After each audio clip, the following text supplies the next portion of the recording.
What's up, dude? What? Hi, man. What's going on? I thought it could be great if I'm sure there's a lot of people that don't know anything about most of it, and they're just kind of like watching it because it's the news. But I have a question.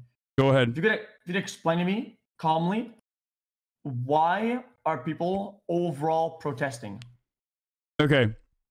So these are Trump supporters that have been angry and have been fed a false reality by Donald Trump and some of the Republicans in Congress and Republican media for the past month since November 4th about the outcome of this election that took place. The election happened. Democrats won. They both won the popular vote in record-breaking numbers, and they also won the Electoral College votes. Enough Electoral College votes to elect Joe Biden as the next president. Yeah, I'm following still. But Republicans claimed over and over again that Democrats were lying and that this election was stolen. They went so far as to say that, you know, Venezuela was involved. I mean, just insane conspiracy theories. Some of the Republican media outlets broke rank and admitted the reality while still trying to make it seem like Trump had this legitimate grievance with the election results. But a lot of these people on the ground that you're seeing did not hear that. They literally only wanted to hear what they want to hear because they're biased. So Donald Trump said on January 6th, which is today, that while the Congress was holding a joint session in both the House of Representatives and in the Senate to confirm and finally authorize the Electoral College vote tally, which is a purely symbolic thing because the election is over, right? But they're just basically officialize the thing and they're just official. Yeah, exactly. Out. Exactly. Donald Trump said that you know, we are going to protest and we're going to march on the streets and we're going to show them that, you know, I'm the real president and I actually won, like a baby, like literally like a child. And this is the aftermath of that. They organized the protest. This is unprecedented. Presidents have attended protests before, or spoken at protests, or sent representatives to speak at protests, but they've never literally fucking protested their own capital as they were still president, as Trump is still president until the inauguration. Okay, so what could that... Normally when people protest, there's like a result, or there's a favorable outcome that's being kind of played for. So what is the thing that they want to happen with this protest there? Well, it's a little disorganized because, again, there isn't much that they can do once the votes are casted. And they tried to overturn the results by using the court system, and that failed too. So basically what they're trying to do, I guess, is intimidate the government with a show of force to say, no, no, no, it does not matter what democracy or the democratic process is. What matters is that we believe Donald Trump is the president. So basically that's what they were trying to do, is like intimidate members of Congress into, I guess, not authorizing the vote, not really thinking it through either. Yeah, it seems like he's still agitating, saying that the election is fraudulent. I don't think he's ever going to give up on that front, but he's still saying that the election was stolen. It was not. And but now he's saying, like, go home in peace. I don't know if the people will follow. I don't know if they're all on fucking Twitter waiting for Donald Trump to say, like, you know, go home. It might work. I think the National Guard is finally being deployed as well to maintain control. But, you know, that's where we are now. I have a good analogy for this. This is like when I say, yo, chat, don't raid the channel of this guy, right? Don't do it, guys. He's a fucking cheater. That dude, yikes. What an asshole. What a this, what a that. But guys, don't raid his channel, but fuck him. He's cheating and dumbass, right? Like, it's kind of hard to not do something and then still mention the main problem in a negative light, you know? Yeah, well, it's even worse than that. I mean, it's a great analogy, but it's even worse than that if you were like, no, you should raid him, you should brigade him, you should brigade him, and then finally when the brigade is over or when the brigade is happening, you're like, okay, maybe you shouldn't have brigaded them.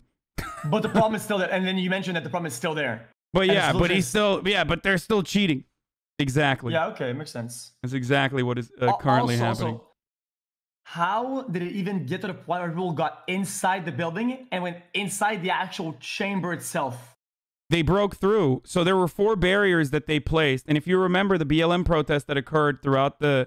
If you remember the BLM protest that happened in the aftermath of George Floyd's execution in the hands of the police, they were geared up. They were beating the shit out of protesters. They were basically fucking tear gassing them, using every violent measure they could.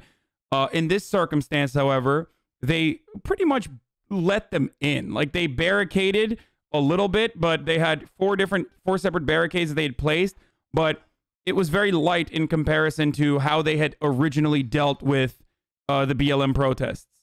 And that's why they were able to just, like, literally push over the 4 different barricades and walk in to Congress. They broke the doors. Well, yeah, why did they lock the front door? They did. They did lock the front door. I'm literally looking at a video right now. It says police opened up the gate. One more question, then if this is a government official top tier building, why doesn't the main door is like one of those super reinforced steel doors with like you know, like the 3M bulletproof glass top, like anti-rocket door? Like Rust? I think it's because this stuff doesn't normally happen, and they're not expecting it to happen. And that's why they don't have like any sort of additional protective measures in the halls of Congress. Because what police do is create a presence of law and order, okay? Cops aren't literally stopping crimes. They're not like preventing crimes from I guess happening, but their presence is supposed to maintain stability. That's why there's always a need for some form of policing, whether you call them police or not, doesn't matter. So that's part of the reason why you don't need to like fucking literally create the most reinforced like fucking pipe bomb defenses that you would see in like a Rust base. But at the same time, I feel like some of these inside, some of these things are like sacred, like the chambers or whatever. The way they look, the desk. I feel like this is an opinion. I feel you're leaving a lot of, maybe even too much room to breathe to even let people have the potential to walk in those places wild. I mean, they could tear the place down if they wanted to. Yeah, and they did. They walked into actual offices. They took photos. Apparently, they left in a hurry. Like congresspersons left in a hurry, so their laptops were open. They literally fucking seized their laptops. Someone actually stole like the fucking stand that people use the gavel on and shit, and they did. And someone was shot too, by the way. Is this an opinion again? I feel like that shouldn't be like a possibility. That's just kind of crazy. People can literally go inside that very place that is dude, isn't that like a very important part of democracy itself? I mean, yeah, it is, but it's boring too. So it's not like that's usually never a place that people would go and like storm the buildings of. I mean, and it depends entirely on who's doing the storming. But like normally, if these were like black and brown people protesting police brutality, for example, we saw what happened. They called them Antifa, they called them terrorists, and they dealt with them as though they were dealing with enemy combatants. But when it's like fucking Trump supporters storming the building, they literally they basically fucking roll out the red carpet. By the way, an IED was found. In that particular case, does it matter who it is? That you shouldn't. Well, the response is different, clearly, as we've seen in regards to like who's doing the act of terror. But no, I think that the grievances are important. If they were protesting something legitimate, I would be less critical of what's happening right now. If this was like, there's a difference, in my opinion. There's a difference between, for example, protesting for civil rights and the inevitable police violence that breaks out. Because I think that civil rights is a legitimate grievance. It's a legitimate cause for a protest. Whereas in this circumstance, people are literally just protesting because they're upset that Donald Trump is no longer the president. And like they lost a democratic election. Right. Well, I feel like it kind of sucks that people can rate a building like that. Well, I also kind of at some time kind of feel bad due for the police because it's kind of like I mean, you want to de-escalate, but then people are escalating things that aren't, like I would assume person-to-person violent, but like doing shit like that, especially in like a government building, it's pretty far out, dude, to rate a building like that. Like that's Yeah, pretty no, dumb. it is So what do you technically it do? is unprecedented. It does not happen. It is a symbol though. Ultimately, like Congress is where things happen, obviously, where legislation happens, but it's symbolic, and this is a symbolic show of force. Okay, so okay, one more question then.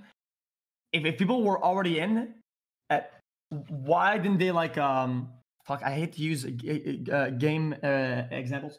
You It's know the fine. place where people would have to walk through to get inside the. Why didn't they like put a smoke there or put like a tear gas at that spot so that people can't walk in? Just like in Rust, when you raid a building, they put incendiary rocket at the entrance so you can't walk through because you get burned.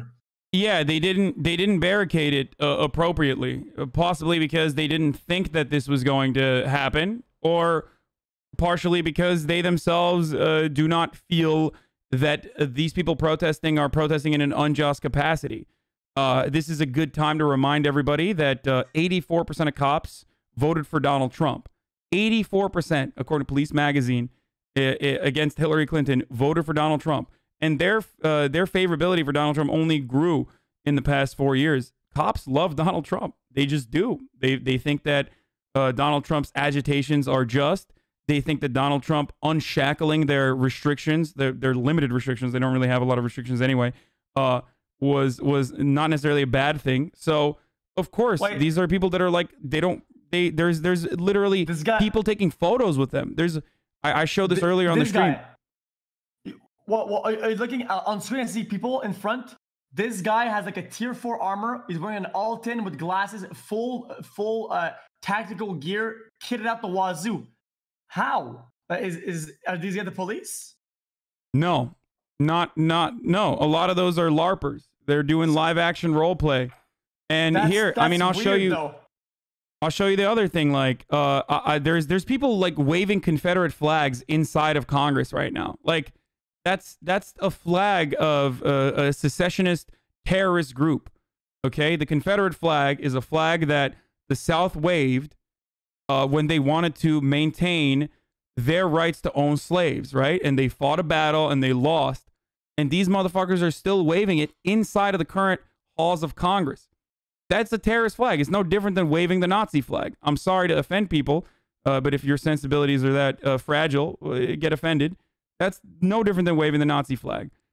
And they're doing that and acting like they're the ones who literally love America when it's the opposite. Same thing with this video that I have up right now of cops taking selfies with literally the fucking terrorists themselves. Like, they broke in and cops are taking selfies with them. That's insanity. That's not normal. Okay. This is a hot take, but I think one of the lessons or one things we could do better, in my opinion, one takeaway, people might say this is dumb.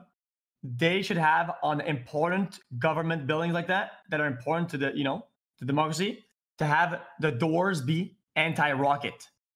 So people really, no, it's not just about the doors, because look, the reality is when you have this many people agitated, it's not the fucking halls of Congress being breached that's the problem.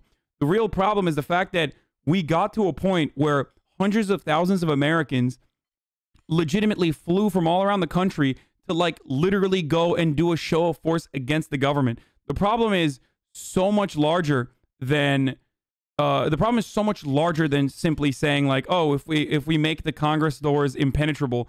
It's the conditions that created this many angry people. We have to analyze why people are this angry and how they got to this point. Like, there's so much more happening than just like making the Congress doors not breachable. Well, a lot of it comes down to, I would assume, the president's his behavior and what he's broadcasting on national television and on that's a contributing factor, certainly. But it's not just Donald Trump. It's the entirety of the Republican Party that Donald Trump basically took over. Like, he he didn't do anything different than like regular Republicans. He just expanded on the things that Republicans used to say. Back in the day, Republicans would say states' rights, or they would say, you know, black people are taking welfare and we need to cut back on entitlements and we need to cut back on welfare. Okay. There's a famous Republican strategist that worked with Richard Nixon and Ronald Reagan who openly admits that before 1964, he used to say the N-word with a hard R. N-word, N-word, N-word. And then after the civil rights movement, you couldn't say the N-word anymore because that was frowned upon. So what did you start saying? You start saying we're going to cut, that's forced busing. We're busing, you know, black people and white people together to the same schools. That's why you started saying we need to segregate schools again. Or you need to say you need to cut entitlements and you need to cut benefits. And as long as you were kind of alluding to the fact that like black people are taking advantage of the system, then you know, white people will get on board with like even harming their own current conditions. That makes sense. So now Donald Trump basically took on that idea and expanded on it by saying, instead of saying like immigration is a real problem, we need to focus on like immigrants coming into the country, when it's not even a problem that immigrants are coming into the country, by the way, but that's a much larger conversation. He basically said Mexicans are rapists. He said MS-13 are animals and, you know, immigrants are animals. Oh, wait, I'm not talking about all immigrants. I'm just talking about MS-13, the violent criminal ones. Listen. This is a hot topic here, but listen, in my opinion, okay, coming from Quebec that has like a crazy diversity percentage or whatever, and a lot of immigrants work really hard, okay? And some of these kids that you go to school, French was my main language, and they spoke it better than me. They were more eloquent, and they were very hardworking people. And I don't want to sell your content, but basically, I don't know. I think it's Pog. Also, people have there's like a market called Adonis or whatever, and then we used to go to all these like supermarkets. Now we go there like almost all the time, and it's fucking Pog food. I don't know. Regardless, if you're about to talk about something on stream that's like important, you can just cut me off and talk about that. By the way. Yeah, no, it's fine. This is an important subject that I think is good to talk about, no matter how many people see it or hear it. I'll get back to like the latest things that are happening right now, but yeah, no, immigrants are like, there is no country that has never benefited from immigrants. I mean, that's how culture works. People say, you know, Western culture is this or white culture is that, when in fact, like, no, immigration and sharing across cultures, whether it be a consequence of war or trade, is the reason why we have the technological achievements that we do. If it wasn't for like the Chinese, for example, we wouldn't have paper or gunpowder. If it wasn't for the Muslim world in the golden era of Islam, we wouldn't have mathematics or medicine in the way that we do currently, that we take advantage of. People don't know this, but the numerals that you use are fucking Arabic. The number 0 is literally an Arabic invention. It's an invention of the Islamic golden era. Yeah. Can I slow down a little bit here? Even though that's correct, sometimes I think about these things, and I know that some of that is just slightly wrong. It's like, this is kind of weird because or Indian. Sorry. Because sometimes you get to these places anyway. Fuck it. Well, I don't want to sound weird. Just that it's easy for me to make video game examples. It's like people saying you know, like if it wasn't for PewDiePie, he invented Let's Plays and he made it. It's like, dude, people playing games and broadcasting it, people would have gotten there, you know? Yeah, I mean, it's not a matter of who was there first. It's about sharing, and we all make it better. I mean, like, it's kind of like me taking Let's Play or me going on Twitch and reappropriating like Just Chatting React Andy content to react to political coverage. Like, I didn't invent it. I didn't do anything. I just like modified it to my own purposes. And as a consequence of that, we just made new content that's entertaining and hopefully educational as well. No, I realize the basis of our argument, and yeah, it still makes sense. Yeah, you're right. I was just really surprised to see that it was even possible for people to be in those buildings and do those things. I think that's fucking crazy. Yeah, but remember, it's not necessarily the immediate actions that's the big problem here. It's the fact that so many years of political development and anger that these people felt, whether it's legitimate or not, led to them taking action in this way. Because you can't solve the problem by just like enforcing stronger controls or attacking back in a more violent way or meeting violence with more violence. You have to solve the actual problems that create that opportunity for people to radicalize in this way. And some of that comes from enforcement, certainly, especially in the short term. Right now, like, you have to deal with the people that are there. You have to deal with it somehow. But you also have to think about it in the long term. Like, how do you deal with it in the long term? And that is about giving people more benefits, allowing them not to live with the fear that, like, they can't fucking survive if they get fired from their job because they're going to lose their health care. Like, that all slowly but surely chips away at the problems at the heart of American society. That's how it works. I mean, and some people were saying the word coup. Yeah, a coup d'etat usually is not. I didn't necessarily agree because these aren't like officials or like moving parts of the party, and they're not like, gonna like get power from this. These are like civilians. Like, this couldn't possibly give them power, right? Yeah, it's I mean, this is not backed by the military. A coup is usually dictated historically by a military force that is like turning on whatever the current government is, and it's done with like an armed insurrection. This would be a revolution, I guess, technically, but it's not that either. And there are clear-cut goals, clear-cut demands in the aftermath of a coup, and there's a changing of the government usually. And this is more of like a hog rebellion, I guess, or a revolt, right. an uprising. So when does that end? Because I see, I looked at NBC, and there's a lot of fucking people there, dude. It's like stacked out. Yeah, there's still a lot of people there, but I think they're eventually going to start clearing out. They're going to tire themselves. They're going to secure the building. I think they have already secured the building. So basically, things are going to get back to normal a little bit. The SWAT team is currently arriving as I'm seeing right now. The steps of the Capitol.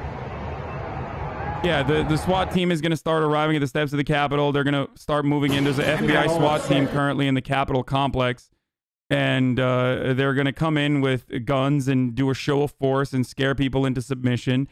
And then hopefully what I'm afraid of, and I got to go after this, but what I'm afraid of is maybe it might turn violent again at night when these people start fighting other, like, you know, leftist protesters or counter protesters or something like that, rather because they can't fucking fight back against the government, obviously, because the government has way more guns and isn't afraid to use like a show of force if they have to.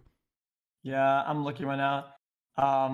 All the PvP pros are coming in, and all the RPers are forced to get out. Exactly. No, it's like Shroud and H June are rolling up on the base now. Feels bad, man.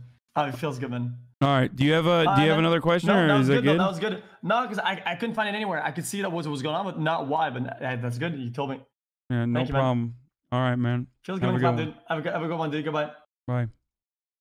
Who was that? Did people just come in and ask questions? No, that is another streamer by the name of xQc. And he's a gamer. He's like a ex-Overwatch pro. He's not, but he has a massive audience. A friend of mine. He's an open-minded person overall, and I don't mind talking to people that give me an opportunity to spread what I believe in and educate as many people as possible on my perspective or this kind of commentary that they normally would never receive. He has 1 IQ takes. Okay, dude, like, that's the average fucking gamer who is 14 years old, okay? I mean, he's not 14, but, like, what do you want? Like, dude, no Nazi ever says, okay, let me just say something to you, okay? No Nazi ever says, oh, dude, sorry, That's emotional labor, or this is a waste of my fucking time to sit and like describe a concept to you, sweaty. No, they sit the fuck down and they try to describe to people why white genocide is actually happening. And those people are fucking freaks, okay? So why the fuck would I do the exact same thing? Like some goddamn liberal was like, no, sorry, I'm just not going to take the time right now. I need self-care and I need to cover the stories on my own when someone is like legitimately asking for information. Like, why shut off people? Like, why would you do that? And you shouldn't either, by the way. Like, you shouldn't. If you can take on the emotional labor, then you should literally not take on, you should literally take on the emotional labor and describe to people, especially if they're your friends, especially if you have access to like talk to them and they're not immediately going to meet you in like a debate lord mentality. Like, why wouldn't you do that?